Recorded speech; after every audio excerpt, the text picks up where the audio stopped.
Paz seja convosco.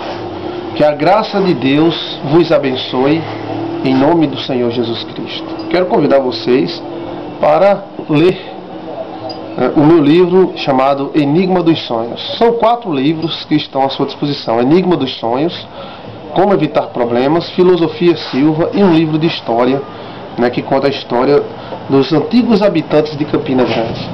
Mas, você entrando no primeiro livro, o Enigma dos Sonhos, você terá no expediente do livro todos os demais endereços para você ler.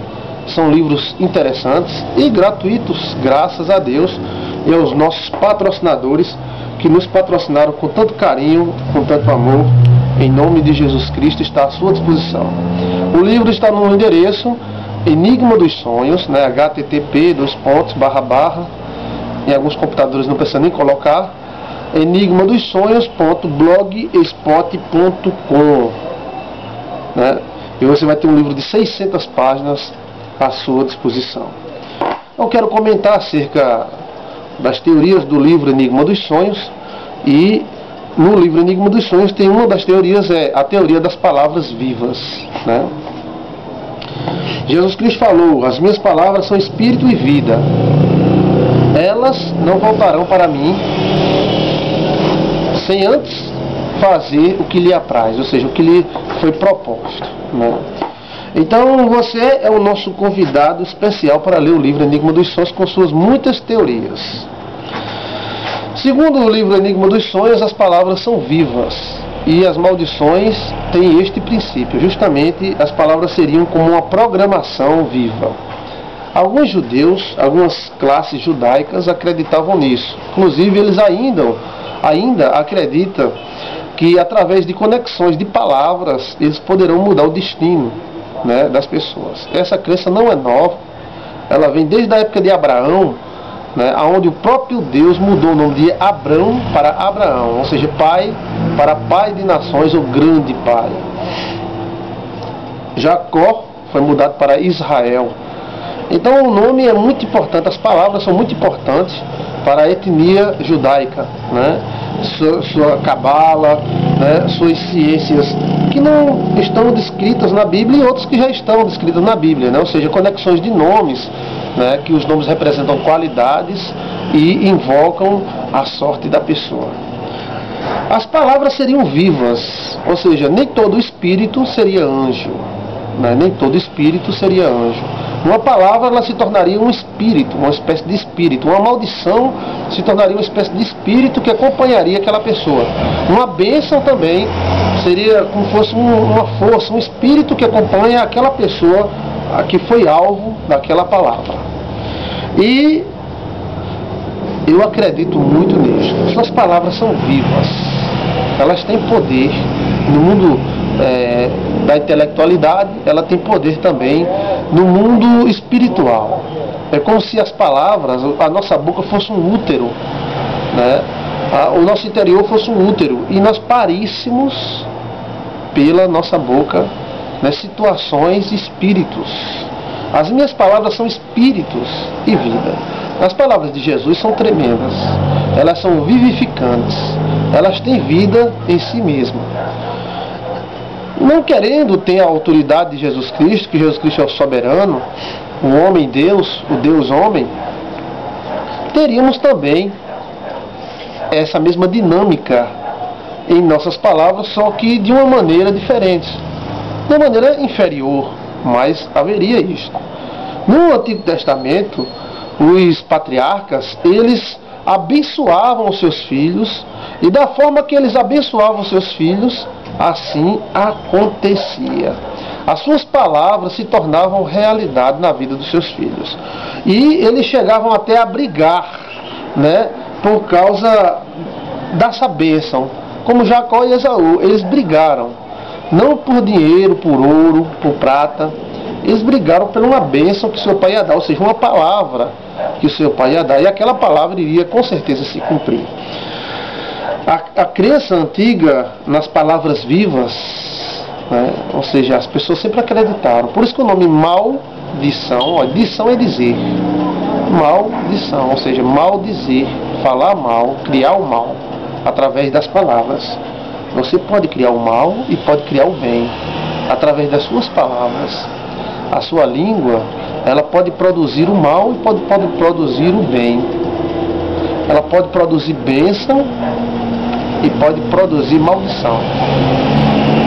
Por isso, cuidado de nós falarmos aquilo que é concreto.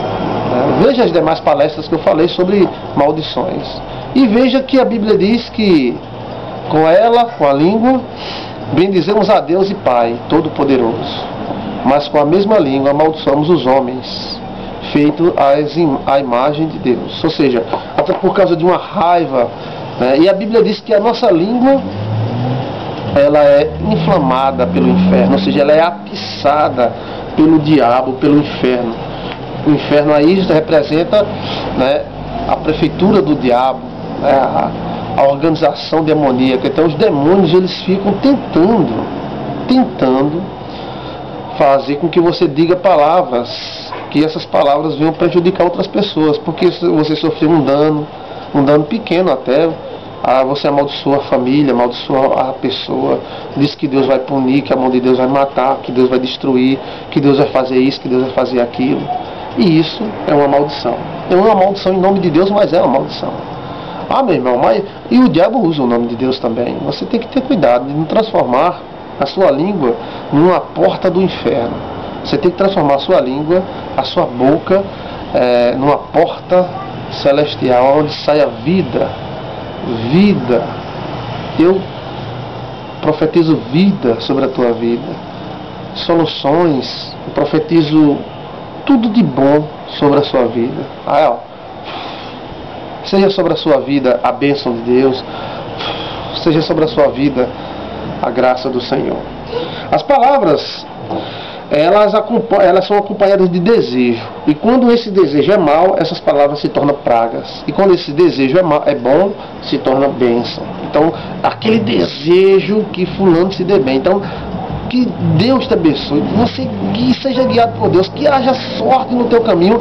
Isso é uma bênção tremenda e maravilhosa. Agora, ao contrário, é uma maldição. As palavras seriam energia pura. Nós temos um sistema super complexo para dizermos bom dia, boa tarde, boa noite ou amaldiçoarmos. São cordas vocais, toda uma estrutura mental e funcional para que haja esse som que você está ouvindo. As palavras são vivas, elas se tornam espíritos, porque nem todo espírito é anjo, A morte, por exemplo, é um anjo, e se ela é um anjo, então ela é onipresente, porque ela está aqui, está no Japão, está na China. Não é um anjo, a morte é um espírito que nasceu quando o homem pecou, e esse espírito será jogado no lago de fogo. Então, mesma a coisa são as palavras. Você pode parir espíritos maus, e esses espíritos acompanharem pessoas, parentes, amigos seus, e nunca diga nada, que depois, se acontecer, você venha se arrepender. Essas energias são vivas sim, como pessoa. Meu irmão, não diga isso. Uma planta não é viva?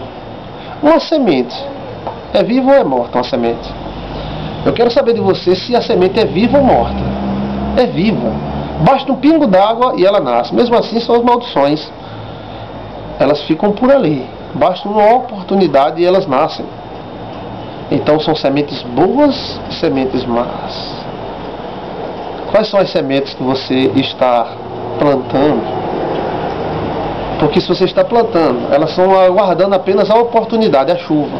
E se essa oportunidade acontecer, elas vão nascer. E você vai se arrepender. Plante o que é bom. Porque quem amaldiçoa, come junto. Recebe a paga da maldição. E quem abençoa, come junto. Recebe a bênção, a paga da bênção. Uma semente parece algo sem vida, Você pega um caroço de abacate, ele seco, parece algo sem vida.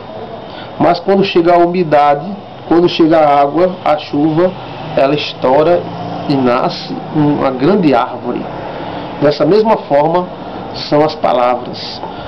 As maldições, ou seja, maldições, é uma espécie de semente espiritual. Você semeia e quando há um ambiente, ela se manifesta. E os demônios utilizam essas maldições. E as maldições são piores do que os demônios, porque os demônios são mais fáceis de destruir, de tirar, de expulsar do que as maldições. Existem sementes que aguardam muito tempo para manifestar a sua ação. Dessa mesma forma são as palavras, né? E Jacó, na vida de Jacó, aguardou 15 anos, mas as palavras que seu pai disse estourou, veio, vingou, e Jacó teve uma boa sorte. Desta forma, são as maldições, são as palavras.